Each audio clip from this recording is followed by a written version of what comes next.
Bonjour et bienvenue. Aujourd'hui, on va s'attaquer à un problème qui touche énormément de monde, le sommeil. On va voir ensemble 7 stratégies, 7 hacks validés par la science pour enfin retrouver des nuits vraiment réparatrices. C'est parti pour biohacker son sommeil. Ah, les nuits agitées. Se tourner, se retourner dans son lit, regarder l'heure défiler sur le réveil. Cette fatigue qui s'accumule jour après jour. C'est épuisant. On a souvent l'impression d'être seul face à ce problème, mais en réalité, c'est une expérience que beaucoup trop de gens connaissent. Mais la bonne nouvelle, c'est que ce n'est absolument pas une fatalité. Le sommeil, c'est une mécanique biologique et la science nous donne aujourd'hui des clés très concrètes pour l'améliorer. Alors, laissons de côté les vieilles astuces qui ne marchent pas et plongeons-nous dans ce que les études nous disent vraiment. On commence par la base de tout, la fondation, la règle d'or, notre horloge interne. Comprendre comment elle fonctionne, c'est la toute première étape et franchement la plus importante pour reprendre le contrôle de ses nuits. Ce fameux rythme, c'est le rythme circadien. Pensez-y comme le chef d'orchestre de votre corps. C'est lui qui dit quand il est temps d'être éveillé et quand il est temps de dormir. Et qu'est-ce qui synchronise cette horloge chaque jour ? Eh bien, comme l'a montré le Dr Charles Czeisler de l'université Harvard, c'est tout simplement la lumière. C'est elle qui calibre notre horloge interne.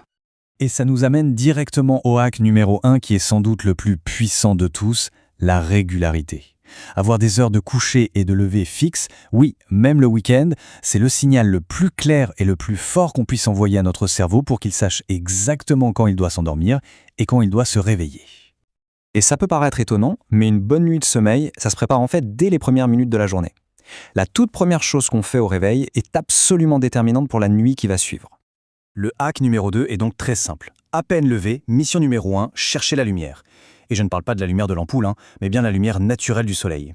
Quelques minutes suffisent, que ce soit près d'une fenêtre, ou encore mieux, en sortant quelques instants. Mais pourquoi c'est si efficace ? Comme le confirme Harvard Health, cette lumière du matin vient ancrer très solidement notre horloge interne. En lui envoyant un signal d'éveil super puissant dès le matin, notre corps sait aussi, par opposition, quand il devra se préparer à dormir le soir venu. C'est un vrai effet domino. Ok, la matinée est passée, on arrive à l'après-midi.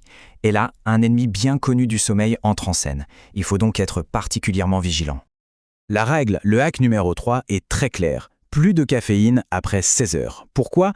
Parce que la caféine vient bloquer les récepteurs d'une molécule, l'adénosine, qui s'accumule toute la journée pour nous donner envie de dormir. En gros, la caféine trompe notre cerveau et ses effets durent bien plus longtemps qu'on ne le croit. Regardez cette chronologie, c'est assez parlant. Pour un simple café bu à 16 heures, la moitié de la caféine est encore active dans le corps à 22 heures, pile au moment où on veut s'endormir. Et ce n'est pas tout. À 4 heures du matin, un quart de la dose est toujours là, en train de perturber la qualité de notre sommeil profond, même si on ne s'en rend pas compte. On arrive au soir. C'est une période de transition qui est absolument critique. C'est le moment de préparer activement le cerveau à se mettre en mode repos. Le hack numéro 4, on en entend beaucoup parler, et c'est pour une bonne raison. La lumière bleue de nos écrans, télé, smartphone, tablette, est l'ennemi numéro 1 de l'endormissement. La recommandation est formelle. Il faut couper cette exposition au moins 2 heures avant d'aller au lit. Et ce graphique, tiré d'une étude de Harvard, montre exactement pourquoi. Regardez bien, la lumière bleue supprime la production de mélatonine, notre hormone du sommeil, 2 fois plus puissamment que la lumière verte. C'est comme si on criait « c'est le plein jour !» à notre cerveau au pire moment possible. Alors comment on fait en pratique ? La plupart des appareils ont un mode nuit ou night shift qui va réchauffer les couleurs de l'écran. C'est un bon début. Il existe aussi des applications comme f.lux qui sont excellentes pour ça. Mais soyons clairs, la solution idéale, la meilleure de toutes, reste la plus simple. Éteindre les écrans et prendre un livre. Ok, les écrans sont éteints, maintenant on s'attaque à l'autre grand problème du soir, l'agitation mentale. Et pour ça, pas la peine de viser 1 heure de pratique. Le hack numéro 5, c'est d'intégrer seulement 10 petites minutes de méditation ou de respiration pour calmer le jeu.